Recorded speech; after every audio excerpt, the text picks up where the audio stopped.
Oke, jumpa lagi ya di video pertemuan ke-7 ya.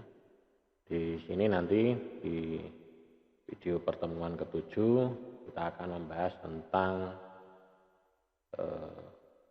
install operating system ya. Jadi tentang cara menginstal operating system ya. Jadi nanti ada beberapa jenis sistem operasi ya, tapi nanti mungkin hanya akan saya demokan hanya beberapa saja ya untuk itu. Tapi di sini hanya saya akan menjelaskan secara teknisnya, teknis atau prosedur menginstal operating system. Jadi syarat dan karakteristik dari sistem operasi ya.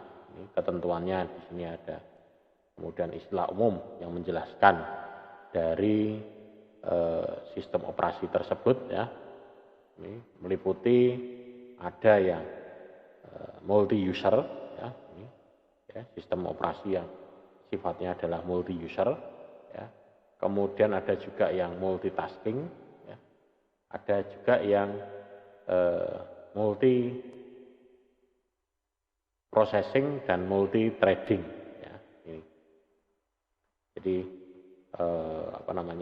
ada 4 yang bisa dijabarkan ini ya dari ketentuannya. Ada multi user ya. Kalau multi user ini berarti kan usernya bisa banyak ya. Kalau zaman dulu kan hanya satu, kalau ini multi user. Sekarang rata-rata sudah multi user ya. Bisa dipakai untuk banyak user ya. Kemudian multitasking ya, ini sekarang saya juga ini multitasking ya. Jadi selain saya buka PowerPoint ini, misalkan di sini saya bisa buka buka aplikasi yang lain, misalkan ini saya buka, contohnya ini buka, nah ini buka harddisk yang lain, nah ini saya bisa menjalankan di sini, misalkan ini saya contohkan jenis-jenis operating system. Nah, ini macam-macam ya, ada yang Windows, ya, mulai dari Windows 7, XP, Windows 10, Windows 2000. Nah ini saya ini multitasking ya, ini kemudian saya bisa juga membuka notepad, nah ini multitasking ya. Ini. Kemudian multiprocessing ini biasanya ini lebih dari satu prosesor ya, multiprocessing. Kalau multithreading ini satu aplikasi dijalankan banyak orang ya. Biasanya lewat jaringan ya, multithreading. Istilahnya multithreading ya. Kalau multithreading ya, jadi banyak pengguna ya, multithreading ya. Jadi multithreading itu banyak pengguna. Kalau multiprocessing banyak prosesor ya, multiprocessing ya. Multiprocessing ya. Jadi pemrosesannya bisa lebih dari satu ya. Jadi nah, ini gambarannya ini di sini gambarnya kalau misalnya multithreading vs multiprocessing. Nah, ini kalau yang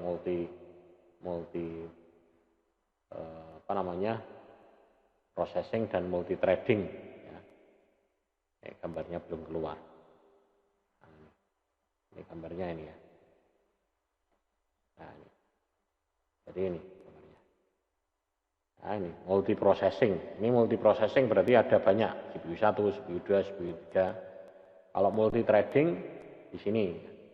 Jadi biasanya di sini satu aplikasi dijalankan banyak orang ya, ini threadingnya ya, itu. Ya bisa dicari, itu gambarannya. Kemudian di sini nanti fungsi dasar dari sistem operasi, terutama akses perangkat kerasnya ya, manajemen file dan folder ya, ini. Kemudian interface ya, interface pengguna ini bisa CLI, command line interface atau yang GUI. GUI itu ya biasa dipakai ya, graphic user interface ataupun command line interface. Ya. Kemudian manajemen aplikasi. Ya. Ini fungsi dasar dari operating system. Ya. Kemudian arsitektur prosesor. Ya, ini mempengaruhi kinerja komputernya. Karena arsitektur prosesor bisa jadi mungkin yang 32 bit atau 64 bit ya. Ini CPU berisi lokasi penyimpanan yang disebut register. Nah ini, register biasanya ada 32 bit, 64 bit ya, jadi arsitekturnya. Nah, secara konsep gambarnya adalah ini. Di sini ada user, aplikasi, operating system, dan hardware. Jadi aplikasi ini akan dibantu oleh operating system untuk bisa mengakses hardware-nya. Dan di sini user ada di sini pengguna. Jadi pengguna menggunakan aplikasinya dipasang setelah ada operating system. Operating system setelah ada hardware-nya. Jadi ini saling berkaitan. Jadi operating system bergantung pada hardware-nya, aplikasi juga bergantung pada operating system-nya. Ya. Kalau user-nya ini lebih cenderung ke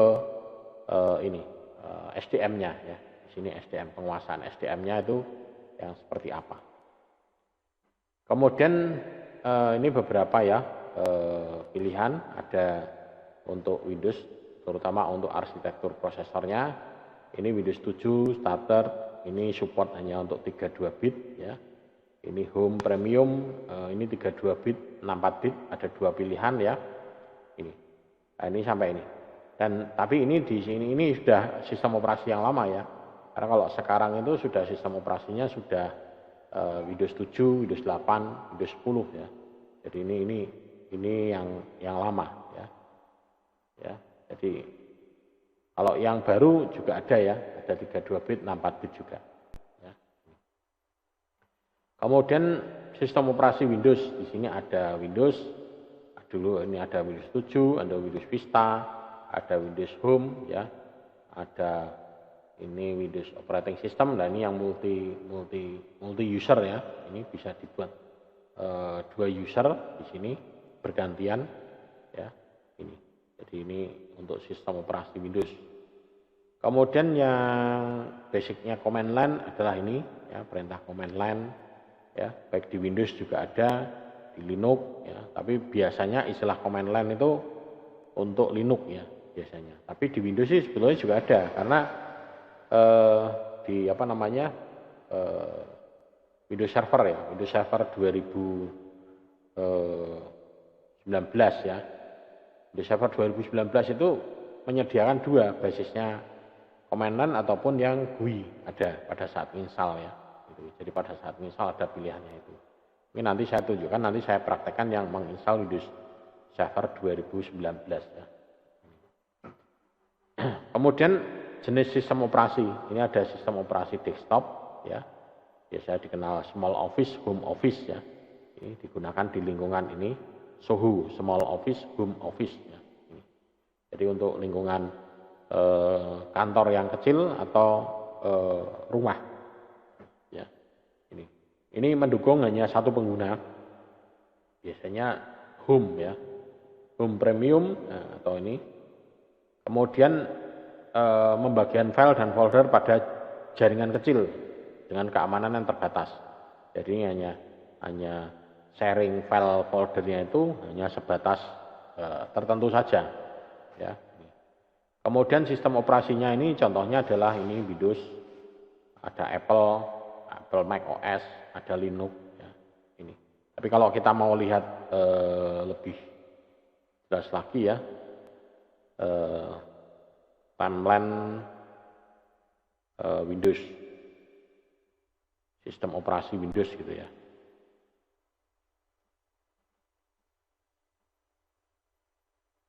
Nah ini, jadi kita bisa lihat di sini timelinenya, dan ini kalau kita cari di internet, nah ini timelinenya sistem operasi Windows, ya.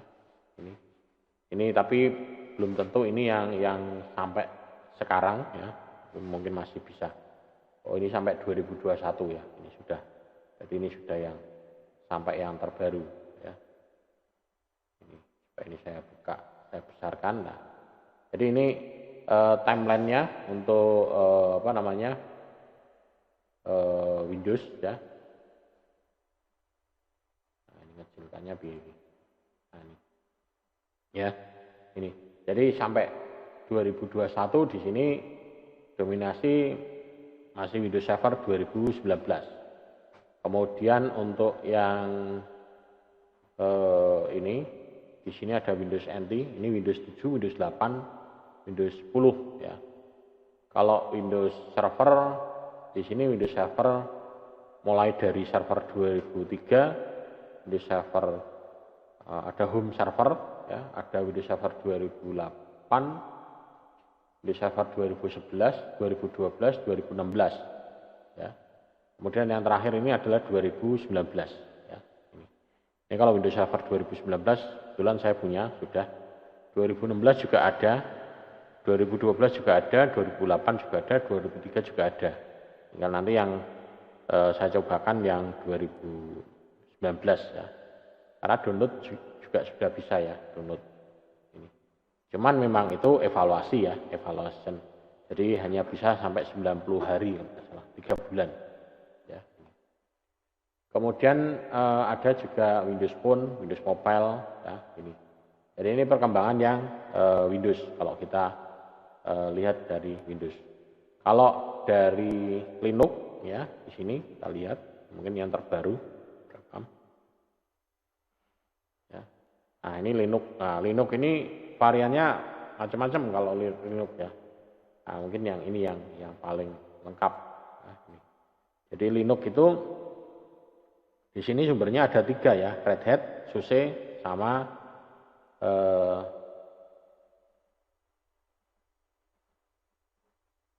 mana ini?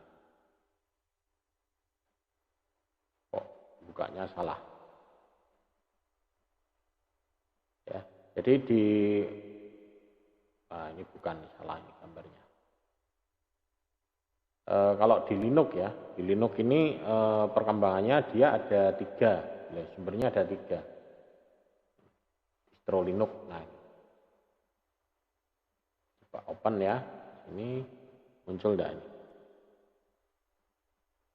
Nah ini. Jadi di sini ada 3 sumbernya dari distro Linux-nya. Ada Debian di sini, kemudian Red Hat, sama SUSE ya, gitu. Jadi tapi cikal bakalnya di sini dari Linux 1 ya, dari sumbernya di sini ada 1. Ya.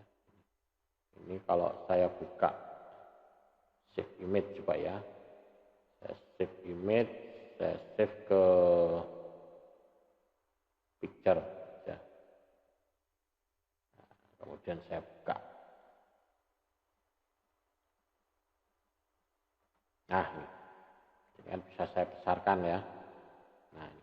Jadi di sini sumbernya dari 3 nih.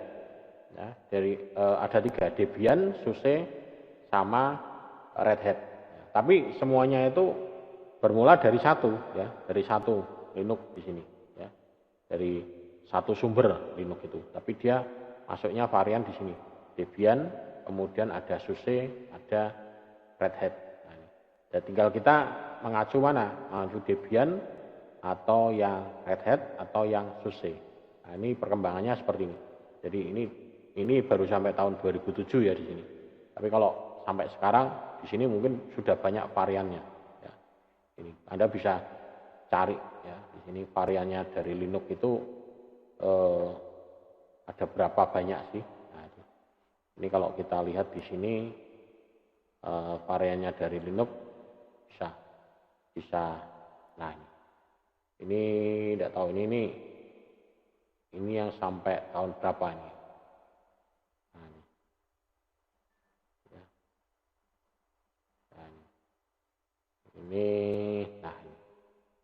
Ini sampai tahun 2012 ya. Tapi ini baru 1 dari Ubuntu ya. Ini Ubuntu ada sekian macam ini ya. Nah, ya, ada, jadi dia membuat varian-variannya di sini. Karena apa? Sistem operasi Linux ini dia sistem operasinya adalah open source.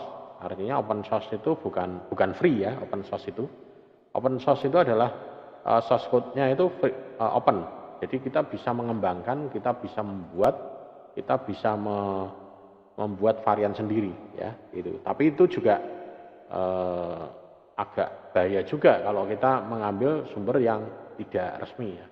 Itu. Takutnya kalau kita ngambil nanti di dalamnya sudah ada sesuatu yang diinjekkan di situ khusus. Nah, kayak Linux itu kan biasanya untuk hacking itu ada khusus ya. Misalkan yang punyanya Linux Kali Linux ya itu.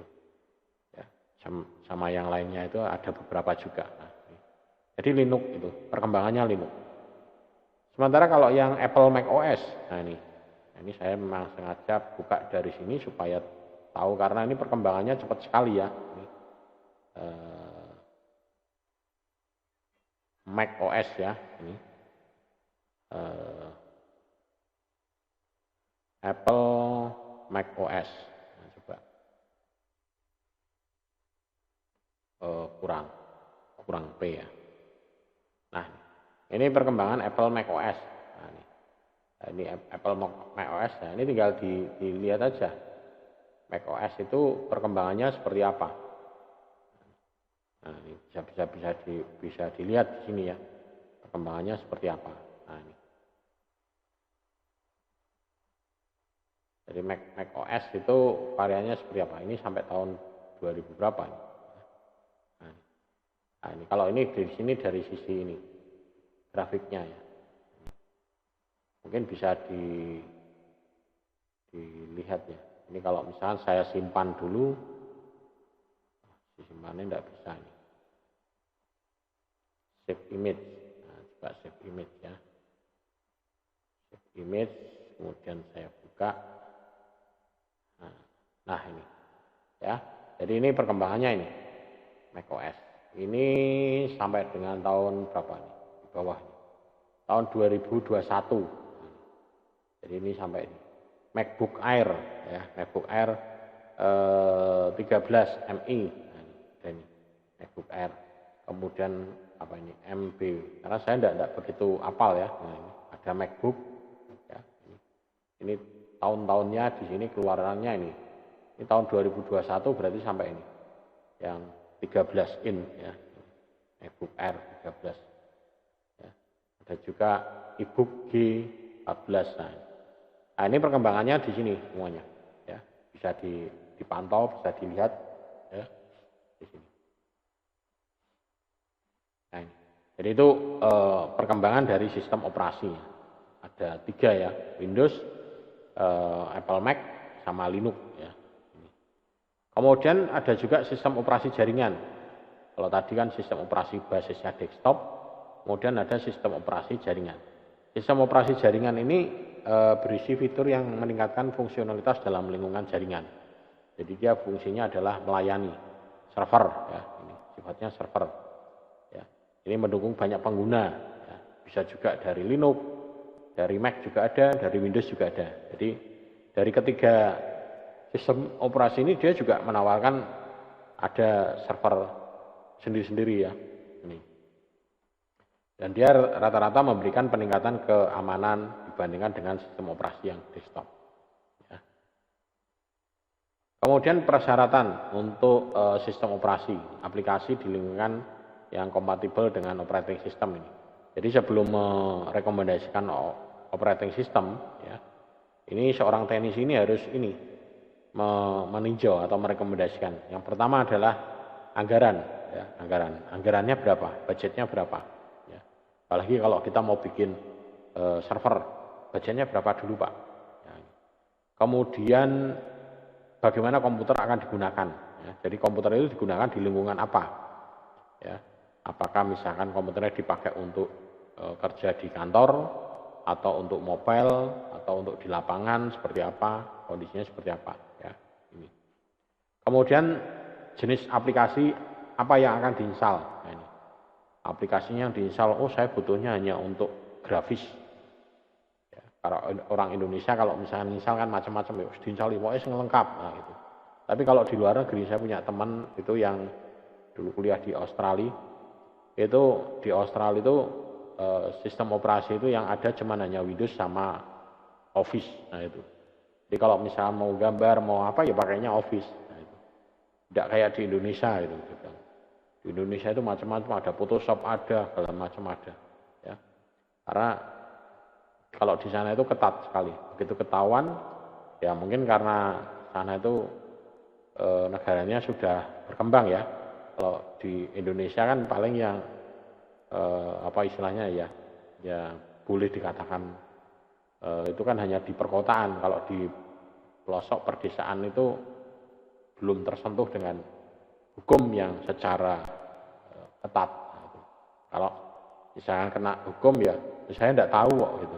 Jawabannya udah gitu ya wis. Nah, gimana lagi kalau memang tidak tahu gitu ya. Ini. Jadi ini.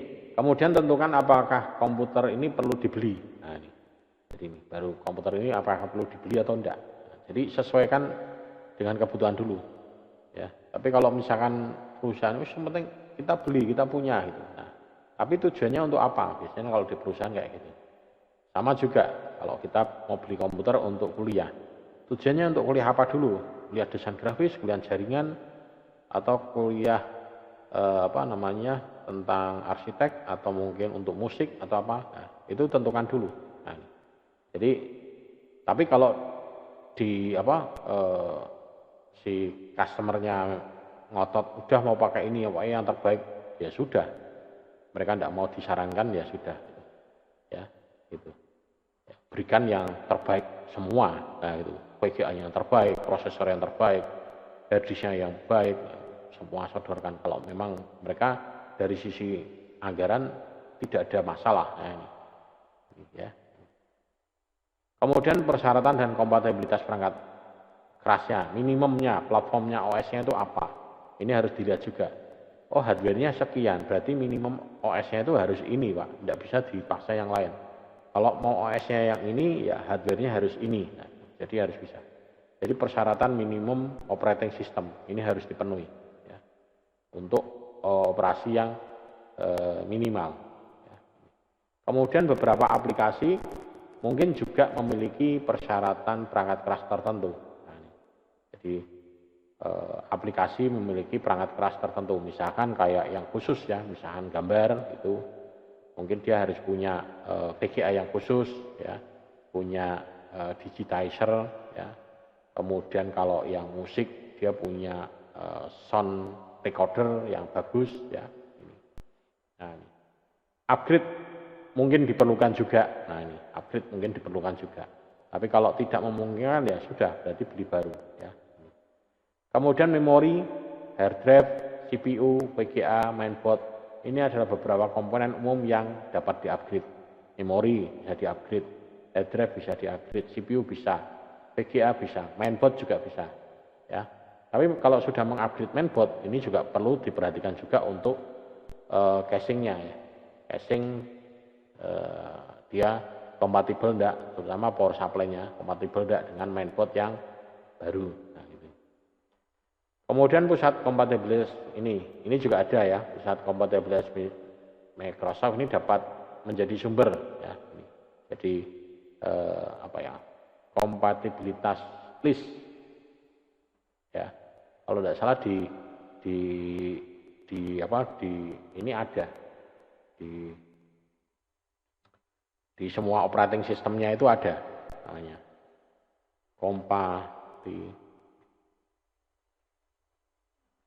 kompatibilitas list. Nah ini, jadi kompatibilitas list ini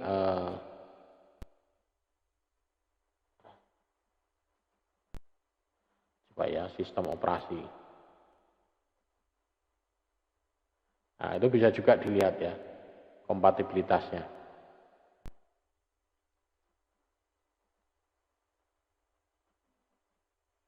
Nah ini ada juga di sini. Kalau kita cari sumber dari internet, nah ini kita cari dari sumber internet, di sini ada ya, dukungan ya, kompatibilitas list, nah, dukungannya ya server.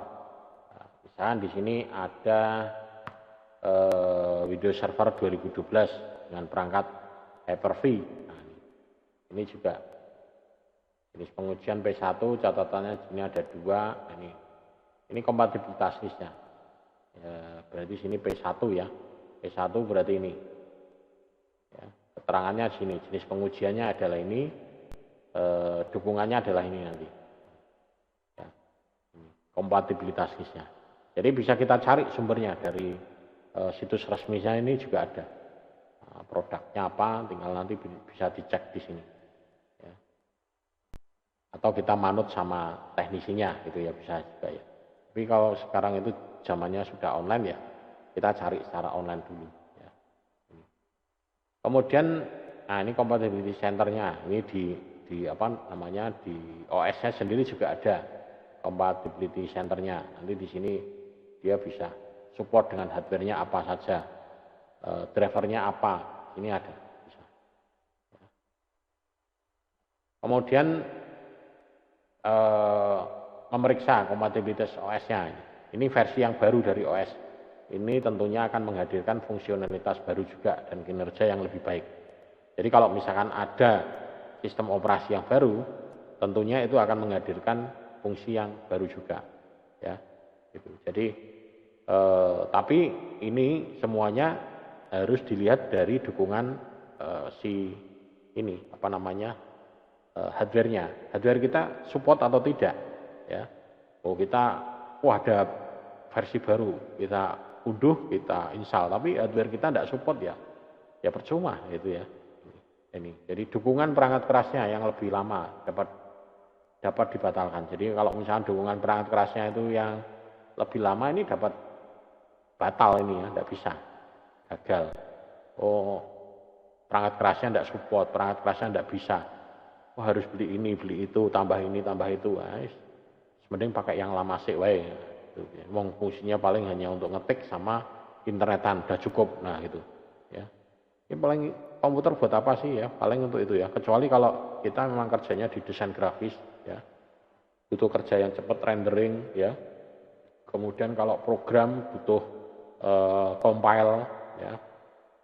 Kemudian kalau misalkan database, ya, itu butuh untuk ini ya, kapasitas data yang besar, nah itu mungkin ya seperti ini. Dan perangkat keras ini mungkin memerlukan OS yang terbaru juga. Perangkat keras ini dukungan ini. Kemudian pastikan untuk memeriksa kompatibilitas operating system sebelum melakukan ini update ya. Nah ini. Jadi sebelum kita melakukan update, kita lihat support enggak OS-nya ini dengan hardware kita yang sekarang. Ya, jangan asal update gitu ya. Gitu. Kalau tidak support ya sudah, berhenti sampai di situ dulu ya. Kemudian sistem pembaruan dan penasihat ini dapat menjadi alat yang bermanfaat. Istilahnya ini asisten. Jadi kalau di komputer kita itu ada di sini di bagian update and security. Nah ini di sini. Ya, kalau di sini bisa juga update dan security. Nah ini bisa kita lihat di sini, dicek. Di sini statusnya seperti apa. Ini kalau punya saya ini terakhir update ini kemarin malam. Ya. Ini kalau kita lihat historinya, nah ini view history update. Nah ini di sini ada tersimpan semua view history update. Jadi dulu ini punya saya dari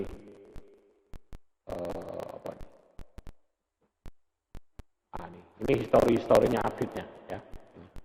Jadi ini order update-nya yang lain ya. Dari tahun 2020 Agustus 2020 ini ada drivernya juga ya, driver update ya. Historinya ada semua di sini. Kemudian ada security-nya ya, security punyanya Defender. Nah, antivirus ini juga ada update-nya. Sampai sekarang ini terakhir ini Mei 28 Mei. Nah, ini terakhir update. Ya. Nah, ini kalau kita lihat dari sini ada historinya. Ya. Ada historinya. Ya. Ini terakhir saya sampai di sini update-nya Windows 10 versi 21H1 ya. Jadi terakhir kemarin 27 Mei ya, ini update successful install ya, versi yang terbaru. Jadi ini kita harus melihat ya dari sisi hardware-nya. Kemudian instalasi, ini kebutuhannya untuk fitur Windows Operating System. Ini misalkan Windows 7, minimumnya apa CPU-nya? Memorinya minimum berapa? Hard disk-nya minimum berapa? VGA-nya berapa? Kemudian fitur yang lainnya apa? Ya, idealnya dipakai untuk apa di sini? Nah ini. Jadi di sini ada standarnya, requirement-nya. Windows 7 Starter, kemudian Windows 7 Home, Premium, Windows 7 Professional, Windows 7 Unlimited, ya. Ultimate, ya, bukan Ultimate, ya. Ultimate. Ya. Jadi minimum CPU berapa, memori berapa, hardware berapa. Ya. Dan di sini biasanya di dalam ini ada ininya sih, ada apa namanya? Bentar. Ini bisa dibuka enggak ini?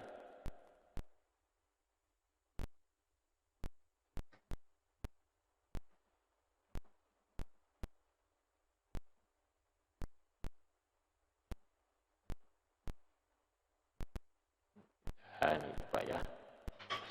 Ini Windows 2019 ya. Coba ini supportnya dibuka. Nah, tidak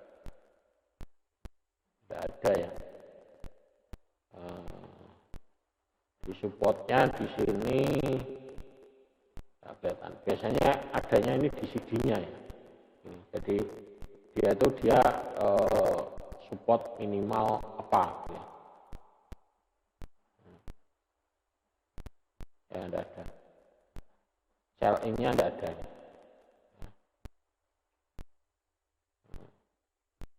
Stopnya gimana nih?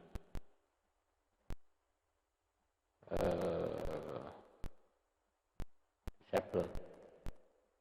Oke ya. Coba ya kita cari yang di internet. Nah, compatibility list.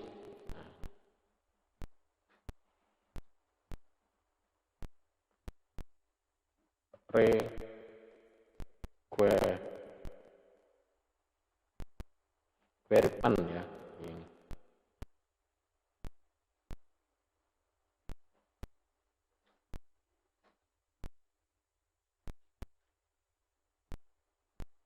(2019).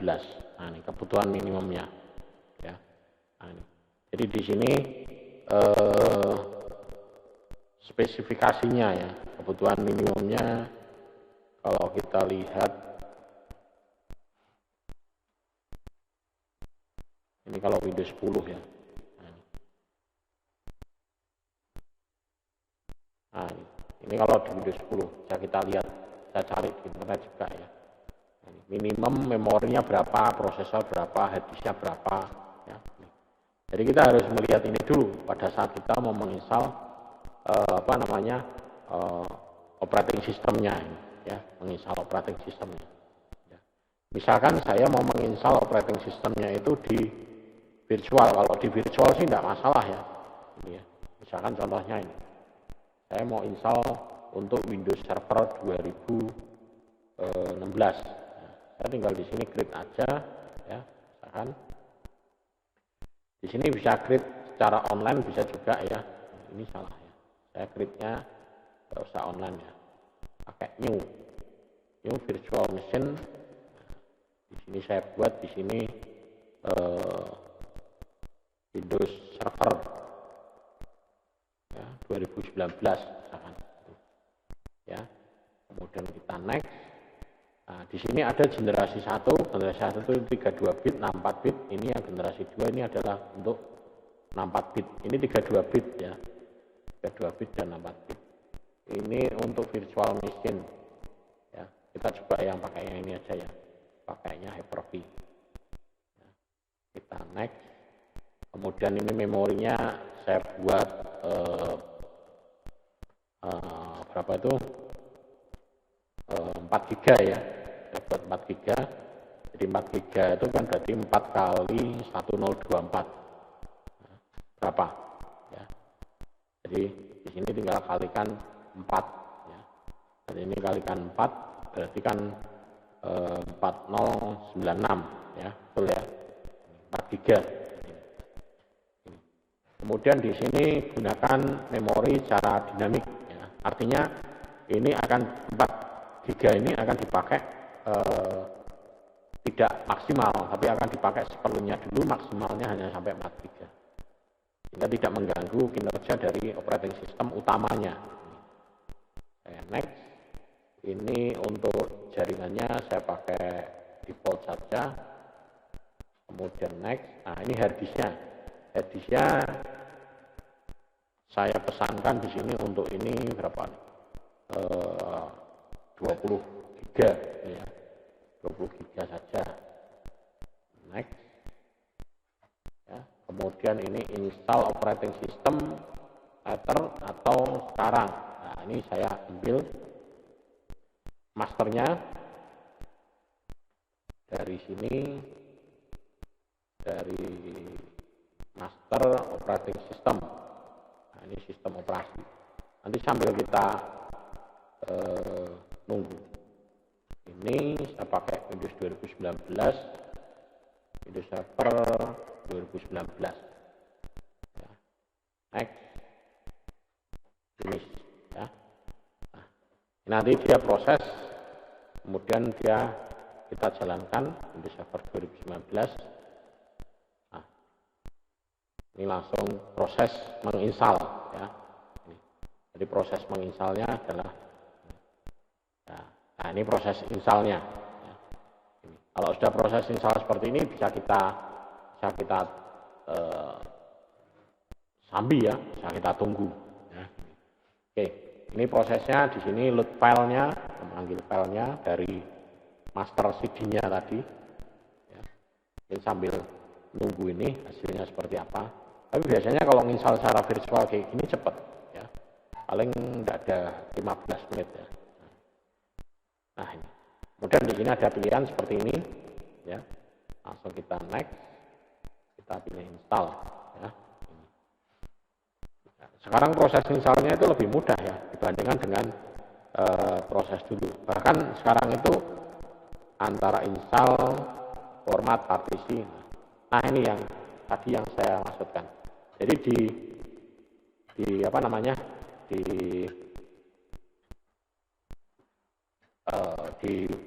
Windows Server 2019 di sini ada yang pilihannya, ada yang desktop, ada yang CLI ya. Jadi kalau yang ini di sini ini standar evaluation ini di sini adalah yang CLI ya. Jadi kalau kita pilih yang ini dia nanti masuknya command line kayak Linux, tidak ada grafiknya. Tapi kalau kita pilih yang ini desktop, maka dia pilihnya yang desktop. Ini ada standar, ada yang data center. Ya. Ini data center untuk khusus yang biasanya untuk yang database yang dia tidak boleh off ya. Jadi spek hardware-nya harus khusus. Nah, Anda bisa lihat spek hardware untuk data center. Ya, jadi misalkan kita lihat spek hardware-nya untuk data center ini berapa, bisa dicek nanti ya. Kita lihat yang ini Windows Server 2019 yang desktop ya. Tapi di sini ini yang evaluation ya. Evaluation artinya ini saya menginstal ini adalah ini langsung saya 20 GB langsung saya masukkan semua ya. Jadi ini adalah evaluation, dia nanti ini hanya aktif cuman 90 hari ya. Ya 90 hari. Setelah 90 hari ya nanti ngelock dan tidak bisa dipakai. Memang ini tujuannya hanya untuk ini edukasi ya, edukasi ataupun mau coba-coba dulu, nah gitu ya sebelum menggunakan yang resmi. Oke ya, ini prosesnya ini kita tunggu nanti sambil kita lanjutkan, nanti kita tunggu hasilnya daripada kita nunggu ini prosesnya. Oke, kita lanjut sini. Nah ini ada ya Windows 7 ini kebutuhannya ya, CPU, memori, hard disk, VGA, fiturnya apa dan digunakan untuk apa. sampai ini. Nanti bisa dibaca. Ini juga sama. Ini kelanjutannya masih. Ya. Nah, kemudian upgrade. Ya. Jadi peningkatan atau upgrade sistem operasi ini yang bisa di-upgrade mana sih? Jadi di sini Windows 7 ini Windows 8 ini di-upgrade ke Windows 2000 ini support bisa. Kemudian 2000 di-upgrade ke XP bisa. Ke Vista bisa. Vista ke Windows 7 sudah unsupport. Ya, ini.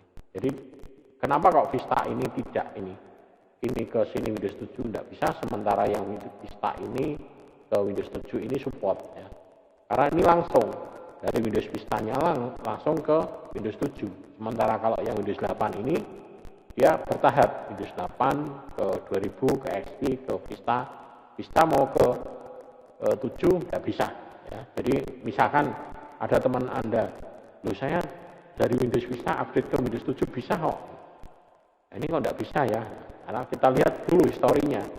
Windows Vista ini murni install Windows Vista atau upgradean dari sebelumnya. Kalau upgradean dari sebelumnya ya tidak bisa, ini unsupport. Ya, walaupun di sini sudah Vista ya. Ini. Walaupun di sini Vista dia ke Windows 7, di sini dia tidak support. Karena dia bawaan upgrade dari Windows XP, upgrade dari Windows 2000, upgrade dari Windows 98. Nah, jadi ini. Jadi ada beberapa fiturnya yang dia tidak support, tidak bisa. Jadi harus install ulang. Ya. Tapi kalau Windows 7 sudah masuk Windows 7, nanti upgrade ke Windows 8 bisa. Upgrade ke Windows 10 bisa ya. Jadi ini sudah bisa. Windows 8 bisa, kemudian Windows 10 bisa. Ya. Ini kayak punya saya ini aslinya ini OS saya ini Windows 7 ya. Kemudian upgrade ke Windows 8. Kemudian upgrade lagi sekarang jadi Windows 10. Jadi saya ini tidak install dari Windows 10, tapi upgrade dari Windows 7 ya. Ini upgrade dari Windows 7. Kemudian migrasi juga ada ya. Migrasi ini kalau upgrade biasanya kan ribet ya.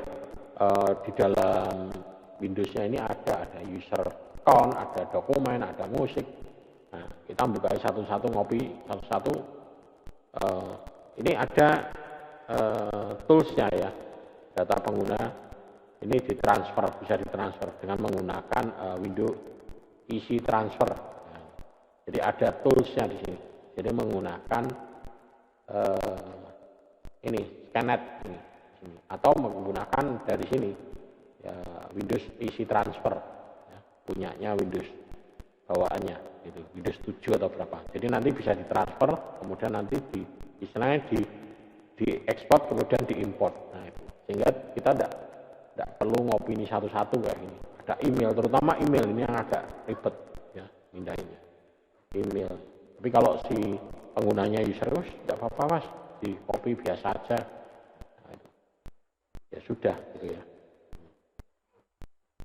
Kemudian pengaturannya, jenis perangkat penyimpanan, ini hard disk. Nah, ini hard disknya juga sama ya. Hard disk ini ada yang juga berupa memori, flash, USB, SSD ya, SSHD, eMMC. Nah, jadi ini ada yang hard drive. Kalau yang hard drive ini ya modelnya dan penggeraknya adalah motor seperti ini. Jadi ada tracknya, ada sektornya, ada clusternya. Ya, di sini ada head, ada data, ada trailer. Jadi kemungkinan di sini ada terjadi backsetter ya, terjadi guncangan rusak ya. Tapi kalau yang sifatnya drive berbasis memori flash ini, maka dia aman dari guncangan. Tapi dia tidak aman terhadap arus statis ya, atau arus listrik ya, itu. Jadi dan ini kalau rusak ada gejalanya. Kalau yang berbasis memori flash ada kerusakan, tidak ada gejalanya. Ini jenis perangkat penyimpanan. Kemudian partisinya, ini partisinya juga sama, pembagian ya, partisi yang tepat ini juga perlu ditata ya. Jangan sampai ya kalau biasanya sih jadi satu partisi, tapi kebanyakan kalau misalkan hadisnya udah besar itu dibagi 2 partisi atau 3 partisi ya.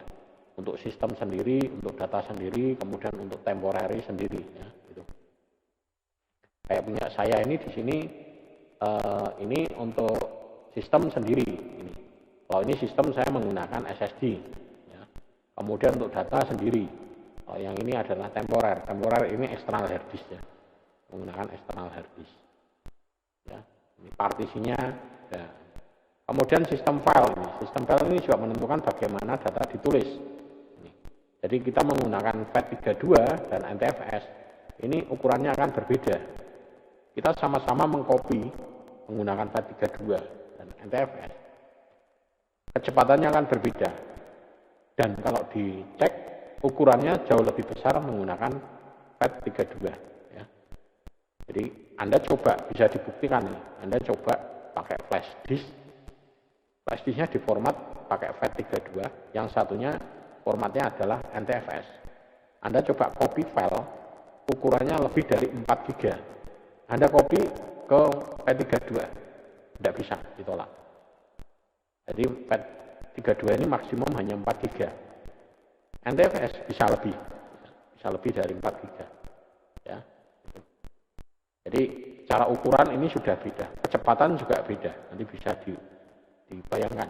Anda ngopi flash disknya menggunakan FAT32 pasti akan lambat. Tapi begitu yang menggunakan NTFS cepat. Apalagi yang exFAT ini juga sama, ya, lebih cepat lagi.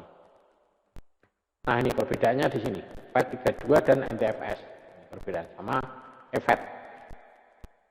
Di sini secara security-nya, FAT32 security-nya rendah, low. Ya.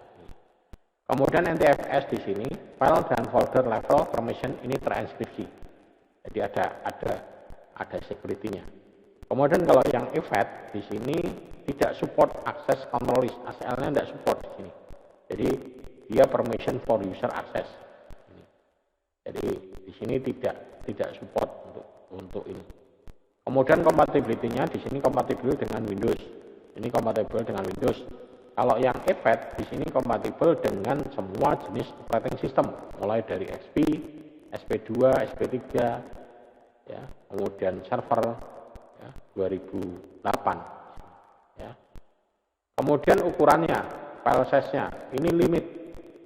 Yang FAT32 ini limit hanya 4 GB per file. Ya. Dan limitnya hanya bisa sampai 32 GB volume. Jadi ini maksimal FAT32 ini hanya bisa sampai 32 GB satu volumenya. Tapi kalau NTFS ini limitnya adalah 16 terabyte, nah, satu file, ya, per file. Ini profilnya 4 GB, kalau ini profilnya adalah 16 tera. Jadi kalau misalkan untuk backup CCTV itu bagus juga. Ini NTFS bagus, di formatnya menggunakan NTFS. Satu file, karena CCTV kan biasanya merekamnya satu file gitu ya. Tapi biasanya satu file nanti akan duplikasi file berikutnya. Ini adalah 16 tera. Dan limitnya, limitnya satu volume itu bisa 256 terabyte. Nah, jadi bisa sampai sekian, 256 tera. Sak tera aja, kita paling besar harddisk kita itu berapa tera sih? 4 tera ya. 4 tera. Gitu. Kemudian kalau eFAT di sini per filenya ini bisa sampai 64 zettabyte. Zettabyte itu sepiro ya? Ini. Nah ini berarti nanti bisa kita lihat dulu di internet ya. Ini ukuran harddisk ya.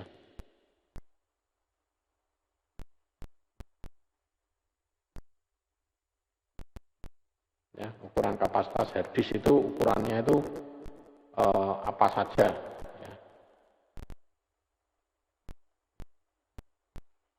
Ya, ini ukuran kapasitas harddisk. Kemudian di sini dia limitnya 512 tera ya. 512 terabyte. Kalau ini dia satu filenya 64 zettabyte. Ya. Ini satu filenya antara zeta sampai tera kan besar zeta ya dan ya. Ini limitnya bisa sampai 512 terabyte.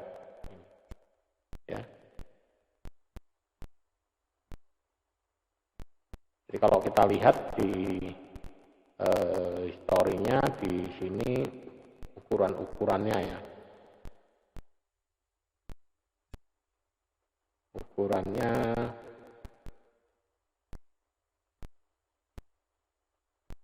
nah, jadi ukurannya mungkin dari giga, kalau mega giga mungkin masih bisa ini ya, tapi kalau sudah sampai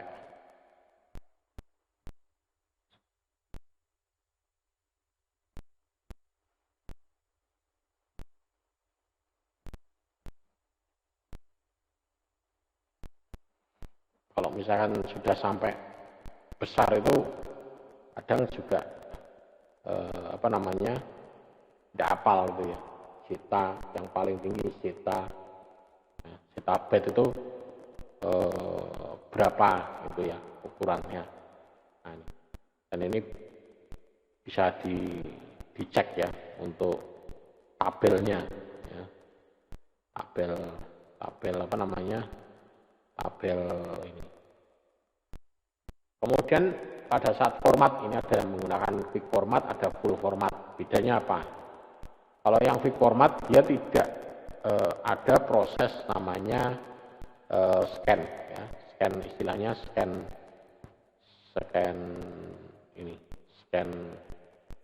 harddisknya ya. Tapi kalau full format dia ada scan, jadi dia akan berusaha mencari kalau ada kerusakannya. Nah, ada kerusakannya. Jadi kalau ada kerusakannya itu bisa diperbaiki. Nah, itu.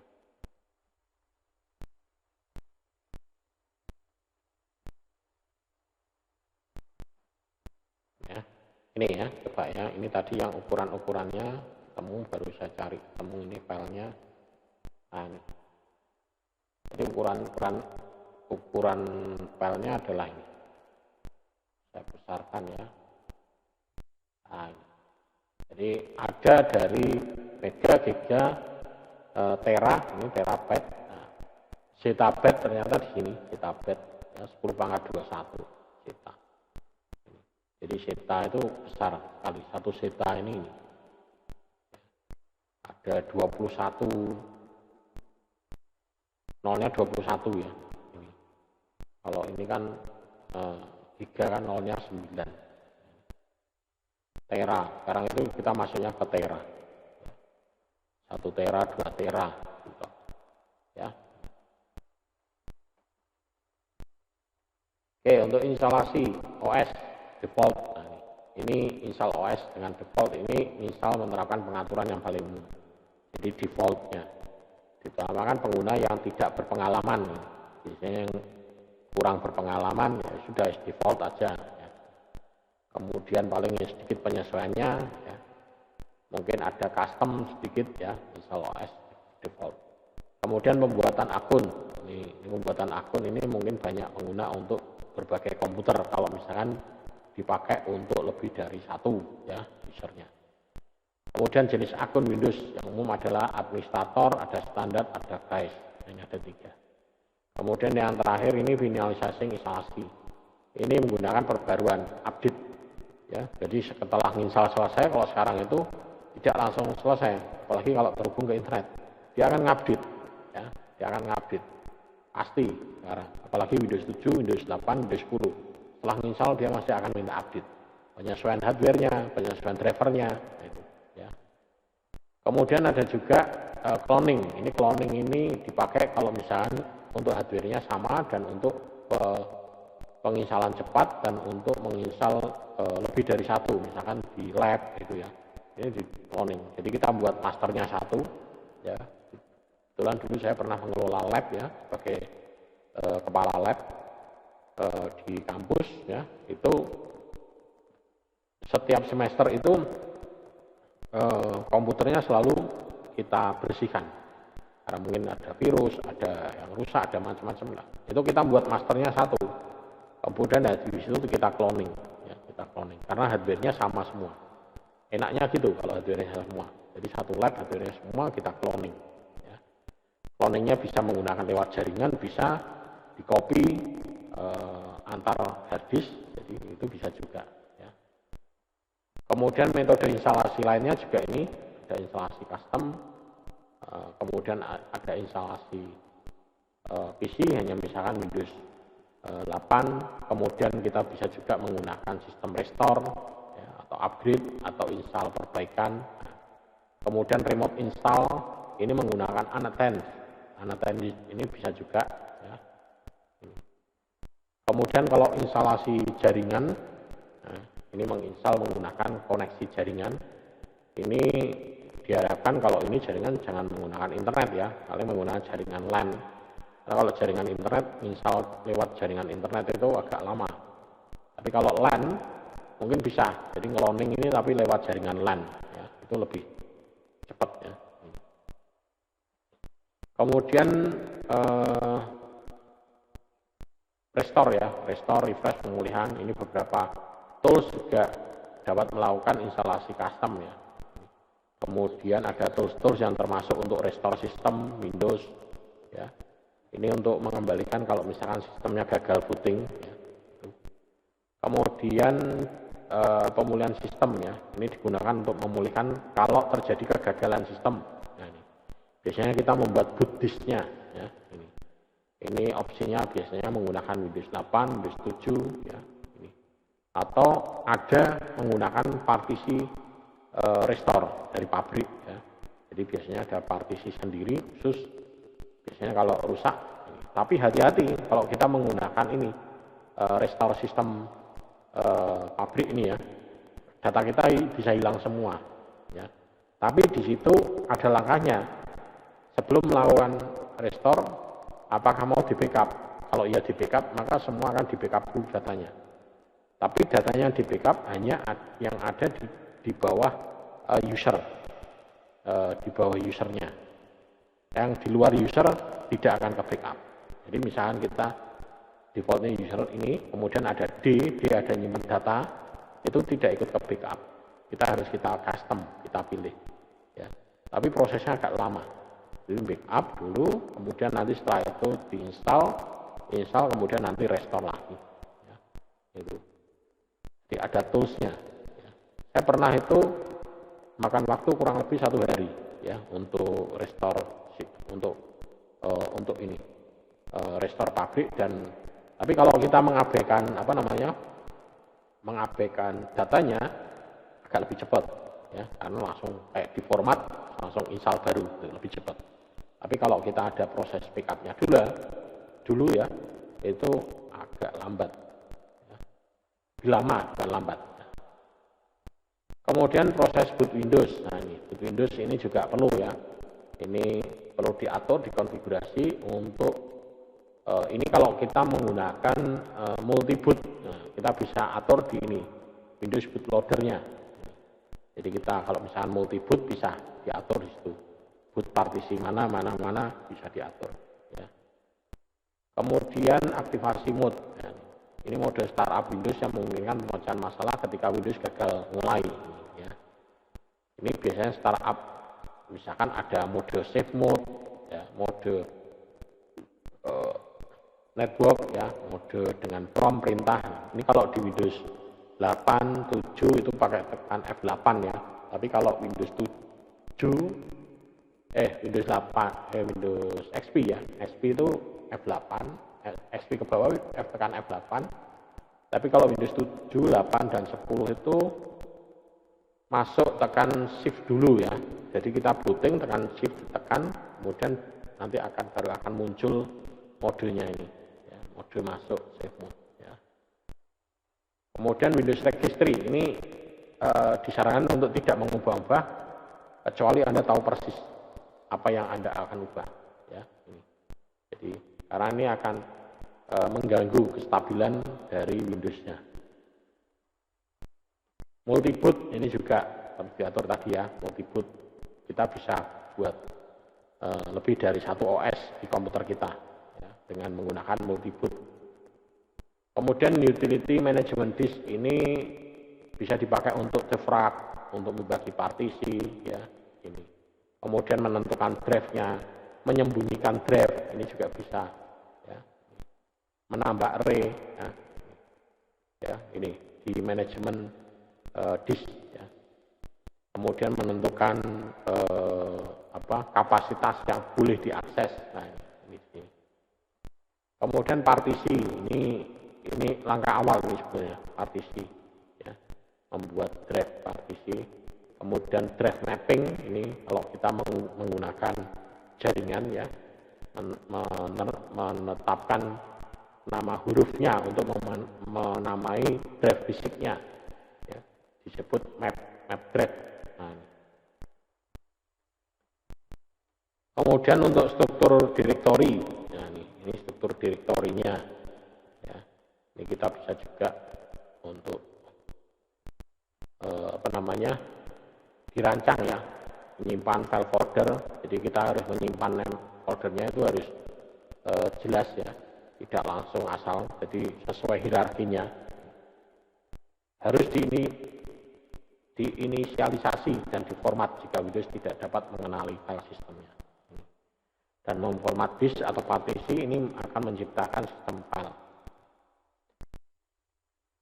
Kemudian disknya itu harus diformat, ya, sebelum dipakai, harus diformat.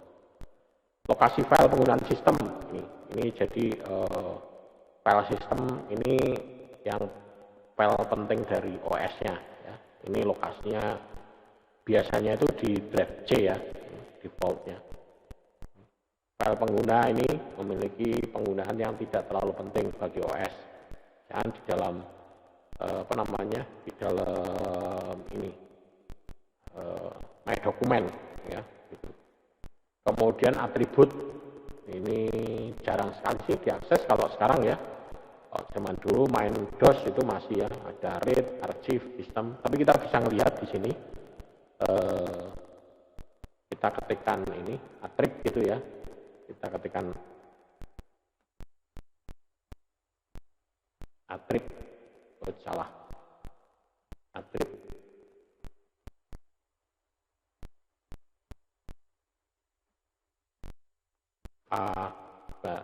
Ketiknya ini di Windows 10 masih berlaku enggak ini? Nah, masuk atribut enggak bisa, ya. Perintahnya tidak dikenal. Oke. Perintahnya attrib, ya. Jadi kita bisa menggunakan ini sih, attrib, nanti akan muncul, ya. Biasanya attrib, ya.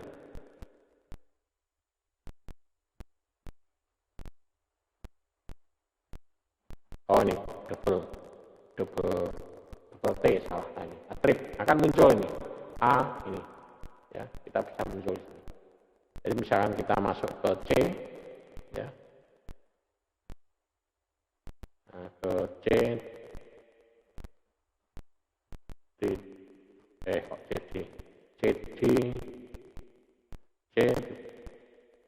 CD backslash.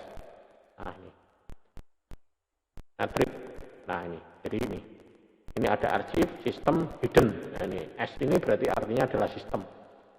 Hide itu hidden, jadi dia tidak kelihatan. Jadi kalau kita dir itu tidak kelihatan, dir untuk melihat isinya. Nah, ini tidak kelihatan, hidden sistemnya. Ya, tapi kalau kita jalankan attrib baru akan muncul. Ternyata ada file namanya boot mgr, ada dump stack log, ini ada hyper file, page file, swap file, ya, ada file-file sistemnya ini. Ini sistem semua. Ini hidden. R itu apa tadi? Ini kalau kita lihat di sini, R itu attrib slash tanda tanya. R itu berarti read only, ya. Ini kalau di sini ada R. Ini berarti R itu read only, ya, atribut read only. A itu archive, S system, ya, hidden, ya. Ini bisa kita lihat dari sini perintahnya. Ya. Nah, ini ringkasannya. Oke, sekarang kita kembali lagi ke yang tadi ya, proses instalasinya tadi. Nah, ini sudah selesai, diminta untuk masukkan password. Ini. Oke ya, finish. Nah, ini proses initializing. Ini penyesuaian dengan monitornya, kita continue saja. Nah, ini sudah selesai ini ya. Nah, ini Windows 2019 ya. Ini sudah selesai prosesnya. Windows 2019. Ya. Tapi ini hanya evaluasi ya, evaluasi. Jadi ini saya download dari situs resminya ya, dari Microsoft.com. Di situ kita bisa mencoba macam-macam ya. Ini.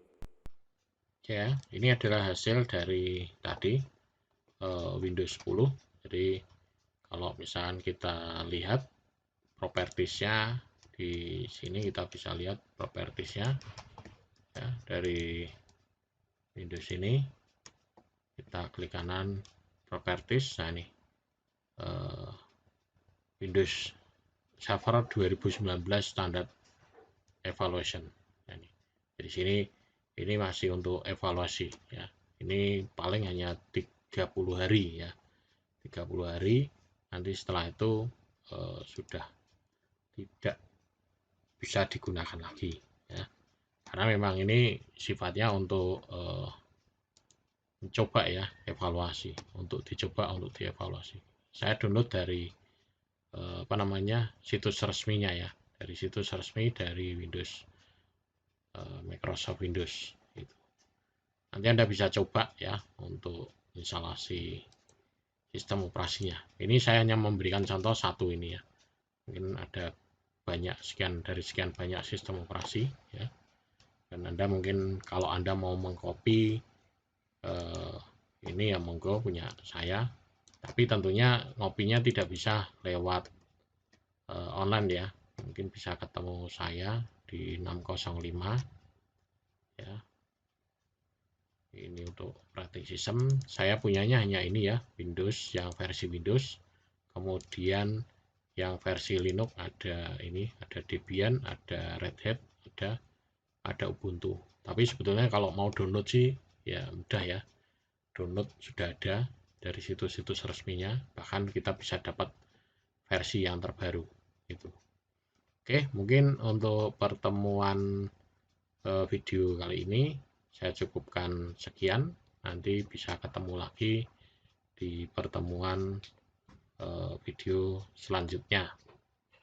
Kurang lebihnya mohon maaf kalau ada kesalahan ya, tutur kata dalam hal penyampaian, dan apabila ada penjelasan ataupun materi yang kurang paham ya, bisa ditanyakan lewat forum Syakat ataupun di Classroom ya, yang sudah disediakan.